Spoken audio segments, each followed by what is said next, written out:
بسم الله الرحمن الرحيم يا أيها الذين آمنوا لا تسألوا عن أشياء إن تبد لكم تسؤكم آمنت بالله صدق الله العظيم وصدق رسوله النبي الكريم الأمين ونحن على ذلك لمن الشاهدين والشاكرين والحمد لله رب العالمين. قال الله تبارك وتعالى في شأن حبيبه مخبرا وآمرا إن الله وملائكته يصلون على النبي يا أيها الذين آمنوا صلوا عليه وسلموا تسليما.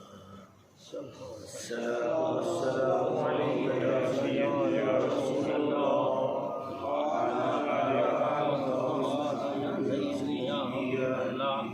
الصلاة والسلام عليك يا شفيع المذنبين وعلى آلك وصحبه الله.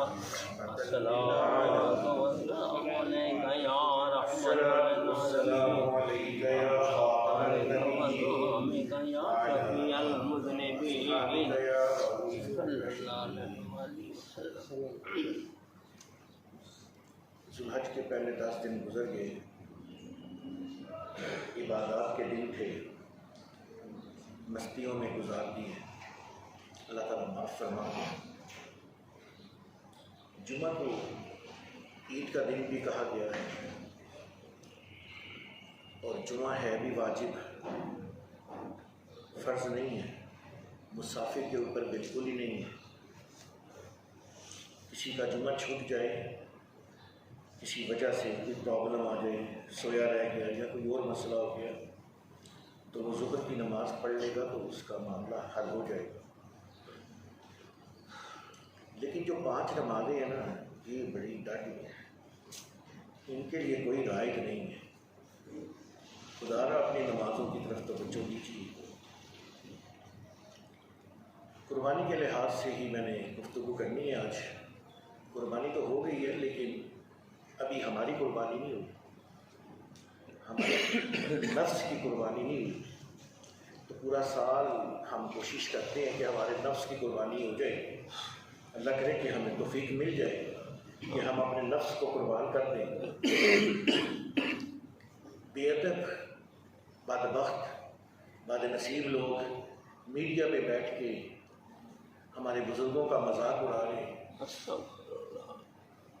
مثال کے طور پہ حضرت رابعہ بصری، اللہ تعالیٰ ان کی قبر پر کروڑوں رحمت نازل فرمائے۔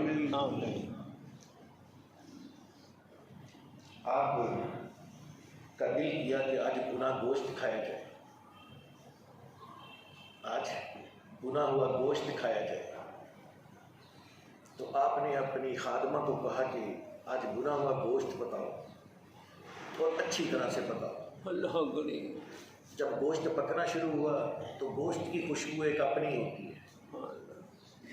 ایک کندیا نے سچاریاں رنا، ایک کندیا نے کچچیاں رنا۔ سچاری رن بتاوے تے ہاتھ بھی چکر تے دل کا، اور اگر نیک عورت بتائے تو پھر قربان جائیں اس کے اندر سے عجیب عجیب روحانیت بھی ہوتی ہے۔ بہت ساری عورتوں کو میں نے دیکھا ہے، وہ کھانا پکاتے ہوئے درود پاک پڑھتی ہیں، سبحان اللہ۔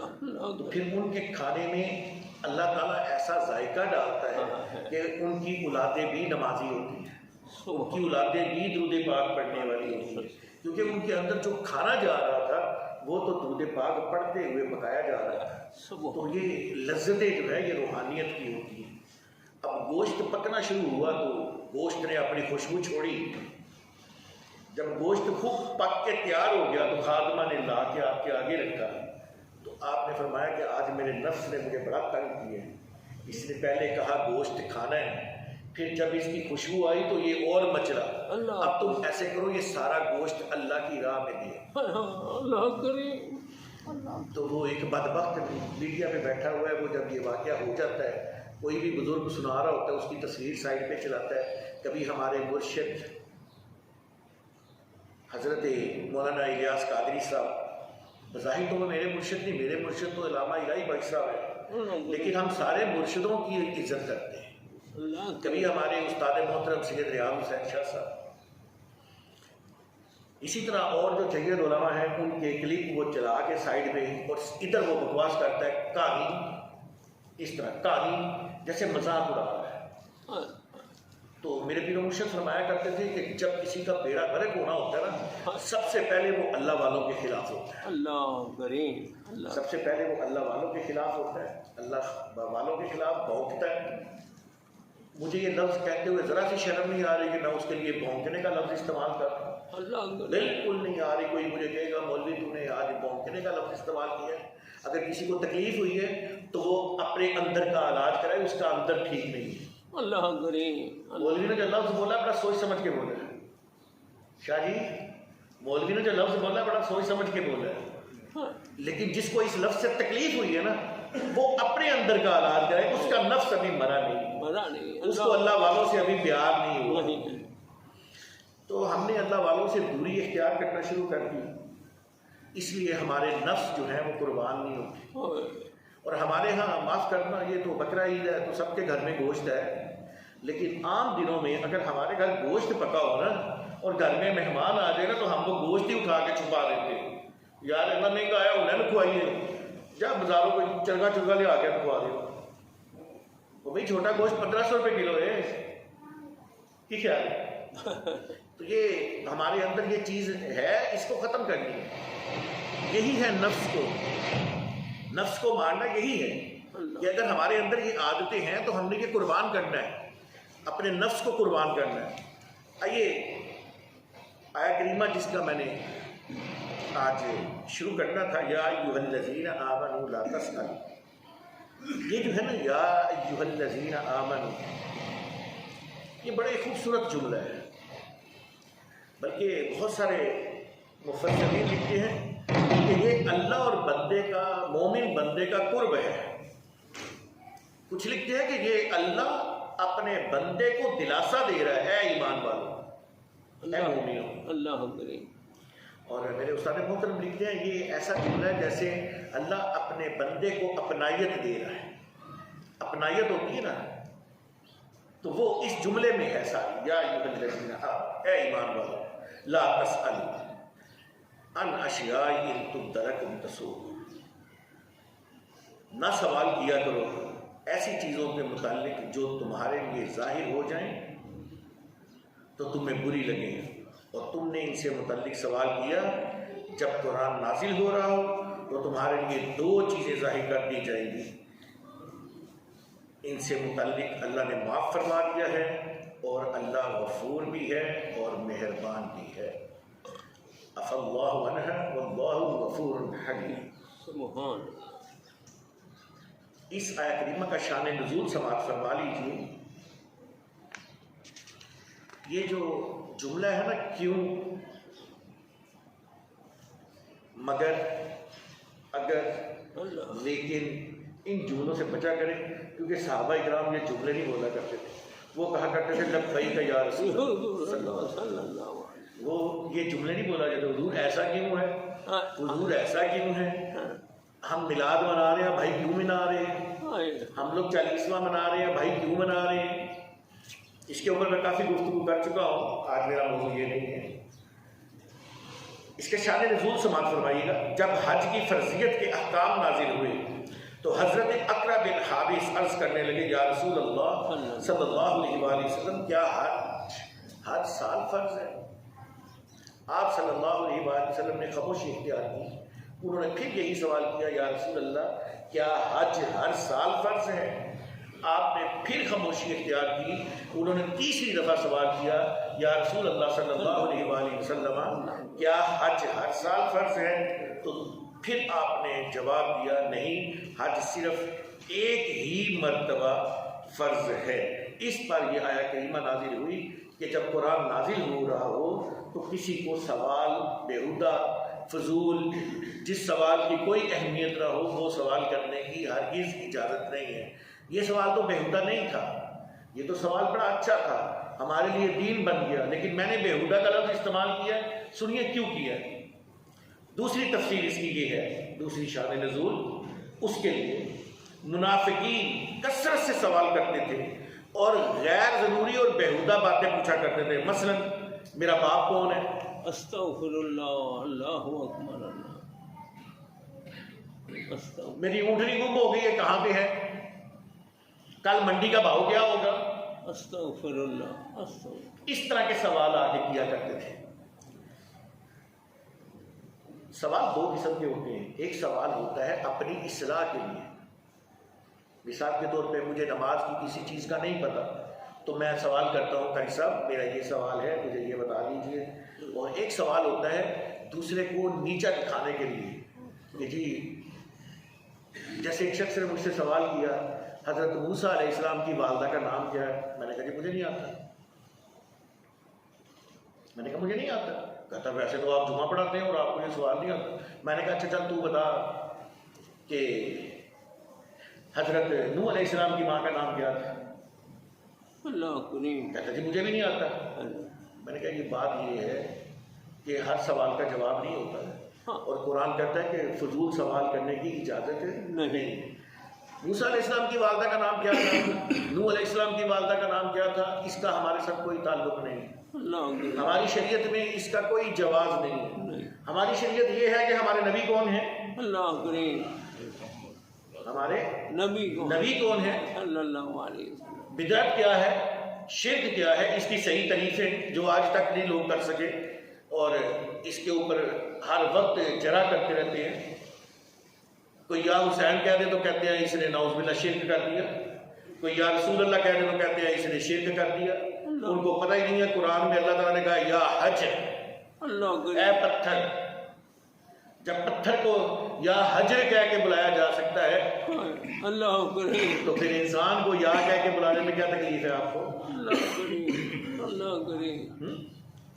تو دو قسم کے سوال ہوتے ہیں، ایک اپنی اصلاح کے لیے، ان قسم کے سوالوں کی اجازت تھی اور احادیث بھری پڑی ہیں ایسے سوالوں سے، اور ایک سوال ہوتا ہے کسی کو نیچا دکھانے کے لیے، ایسے سوالوں کی اجازت نہیں ہے، نہیں، قرآن نے کہہ دیا ایسے سوالوں کی اجازت نہیں۔ بہت ساری ایسی چیزیں جو نہ نبی علیہ السلام نے کی، نہ صحابہ نے کی، نہ تابعین نے کی، نہ تبع تابعین نے کی، لیکن آج ہم کرتے ہیں۔ تو اس کا یہ تھوڑی مطلب ہے کہ ہم اسلام سے فارغ ہو گئے۔ بھئی ان کے زمانے میں یہ لائٹیں نہیں تھیں، وہ نہیں جلاتے تھے، ہمارے زمانے میں ہیں، ہم جلاتے ہیں۔ ان کے زمانے میں ہوائی جہاز نہیں تھا، انہوں نے اس کا سفر نہیں کیا، ہم کرتے ہیں۔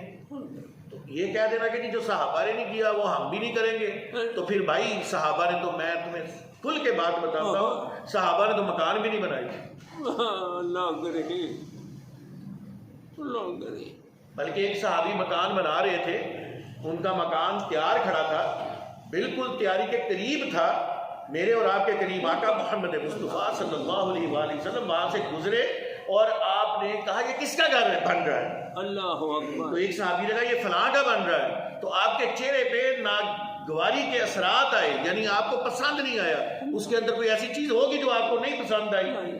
تو اس صحابی نے جا کے بتایا کہ حضور یہاں سے گزرے تھے اور تیرا گھر پسند نہیں آیا، اللہ کریم، آپ کے چہرے کے تاثرات، ابھی حضور نے اپنے لبوں سے نہیں کہا، صرف یہ کہ ناگواری کے معمولی سے اثرات۔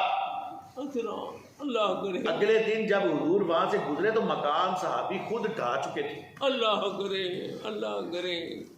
تو میرا مکان جو ہے میرے نبی کو کبھی بھی پسند نہیں آئے گا جس میں میں رہتا ہوں۔